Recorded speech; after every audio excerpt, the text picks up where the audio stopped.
स्वागत है आपका चैनल पर। मेरा नाम है लियाकत खान। आज हम पढ़ेंगे स्क्रू गेज के बारे में।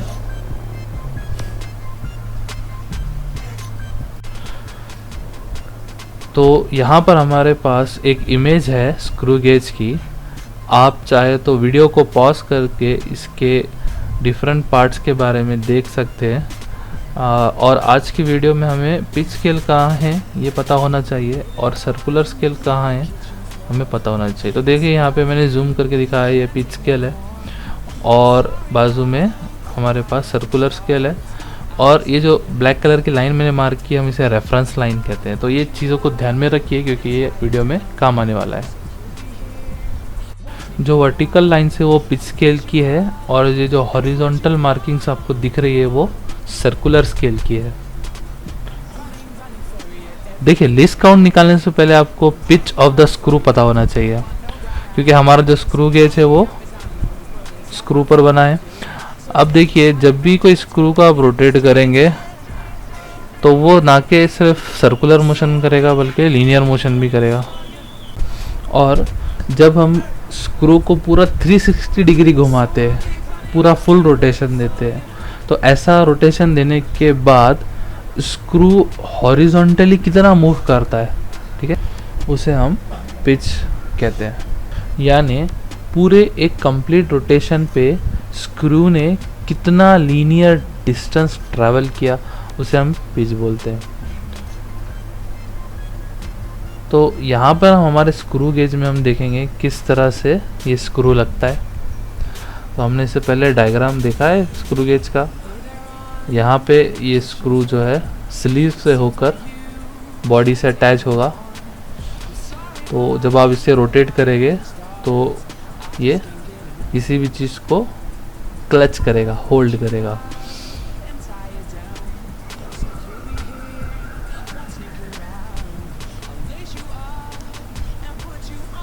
इस तरह से। और जो स्टड पार्ट है वो मूव नहीं करता। स्क्रू ये हमारे राइट साइड में है। ओके, अब इसके ऊपर हम एक और सिलेंडर को लगा देंगे। इसको हम क्या कहते हैं, सर्कुलर और हेड स्केल भी कहते हैं इसको। यहाँ पे हॉरिजॉन्टल मार्किंग जो आपको हमने पहले दिखाए थे, ठीक है। और कभी कभी क्या होता है कि ये स्क्रू के जो थ्रेड्स है वो ख़राब हो जाते हैं या मैन्युफैक्चरिंग प्रॉब्लम है तो बोलिए, तो इस वजह से यहाँ पर हमारे पास ज़ीरो एरर आ जाता है, ठीक है।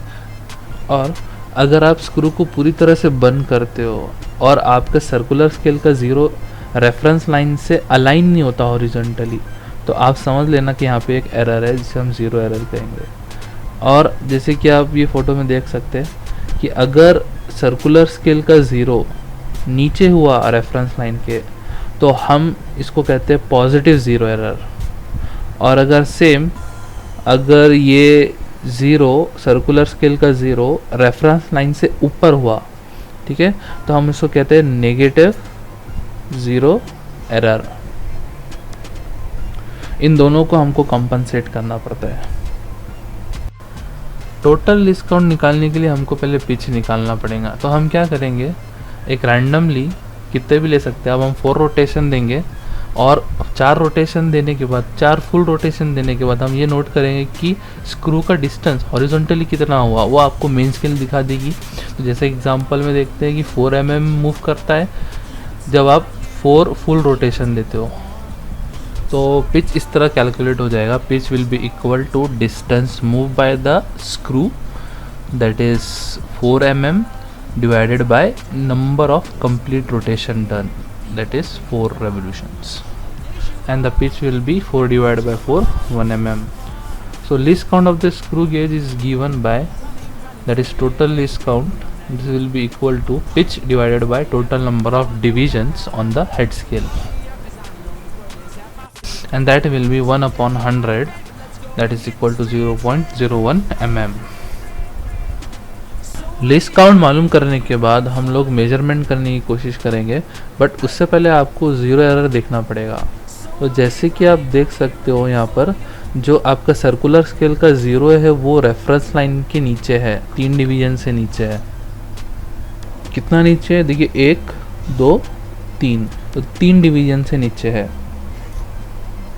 सर्कुलर स्केल का जो ज़ीरो है, क्योंकि वो रेफरेंस लाइन से नीचे है, तो हम इस ज़ीरो एरर को पॉजिटिव ज़ीरो एरर बोलेंगे।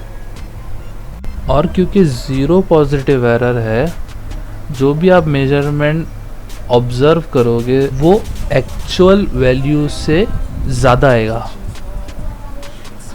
अब क्योंकि हमारी लेंथ एक्चुअल से ज़्यादा आ रही है, हमको उसे कंपनसेट करना पड़ेगा। और हम उसे कंपनसेट कैसे करेंगे? हमको वो पॉजिटिव ज़ीरो एरर वाली वैल्यू हमारी ऑब्ज़र्व रीडिंग में से सब्सट्रैक्ट करना पड़ेगा। तो रूल ये है, जब भी आपके पास पॉजिटिव एरर होगा, आपको उसको ऑब्ज़र्व वैल्यू में से सब्सट्रैक्ट करना पड़ेगा। और जब भी आपके पास नेगेटिव ज़ीरो एरर आएगा, आपको उसे ऑब्ज़र्व वैल्यू में ऐड करना पड़ेगा। ठीक है, तो चलिए अब एक्चुअल मेजरमेंट करते हैं। तो ये ग्लास स्लैब को हम यहाँ पर इस तरह से क्लच करते हैं। उसके बाद आपको पिच स्केल रीडिंग मिलेंगी। तो आप ये रेड लाइन से देख सकते हैं कि कितना आ रहा है, 2 mm आ रहा है। और सर्कुलर स्केल का कौन सा डिवीजन रेफरेंस लाइन से अलाइन हो रहा है वो आपको काउंट करना है। तो इस एग्जांपल में आप देख सकते हैं कि सर्कुलर स्केल रीडिंग आ रही है 66 डिवीजन। कैलकुलेशन कुछ ऐसे हो गए, तो हमारी ऑब्जर्व रीडिंग आ गई है, देखो 2.66 mm। लेकिन ये हमारा सही आंसर नहीं होगा, क्योंकि हमारे पास पॉजिटिव ज़ीरो एरर था और आपको उसको सब्सट्रैक्ट करना पड़ेगा, तब जाके आपका करेक्ट आंसर आएगा। एक और क्वेश्चन समझ लेते हैं, लेकिन यहाँ पे जो एरर होगा वो नेगेटिव एरर होगा। ठीक है, नेगेटिव ज़ीरो एरर होगा। तो ये क्वेश्चन को पॉज करके अच्छे से देख लीजिए, क्या गिवन डेटा है, लीस्ट काउंट वगैरह दिया है, मेन स्केल रीडिंग आपको दी है, सब कुछ दिया है, सिर्फ आपको करेक्ट रीडिंग निकालना है। तो observe reading minus zero error करना होगा। सिर्फ फ़र्क इतना है, कैलकुलेशन सेम रहेंगे, बट फ़र्क इतना है कि जब यहाँ पे नेगेटिव ज़ीरो एरर होगा, तो जब आप उसकी वैल्यू डालेंगे तो आप यहाँ देख सकते हैं, यहाँ पे मुझे करना पड़ा माइनस, जो कि फॉर्मूले में पहले से था, और नेगेटिव ज़ीरो एरर की वजह से आ गया वापस से -0.004। तो माइनस माइनस क्या हो जाएगा, प्लस हो जाएगा। तो इस तरह से नेगेटिव ज़ीरो एरर कभी भी क्या होगा, आपके ऑब्जर्व रीडिंग में ऐड हो जाएगा।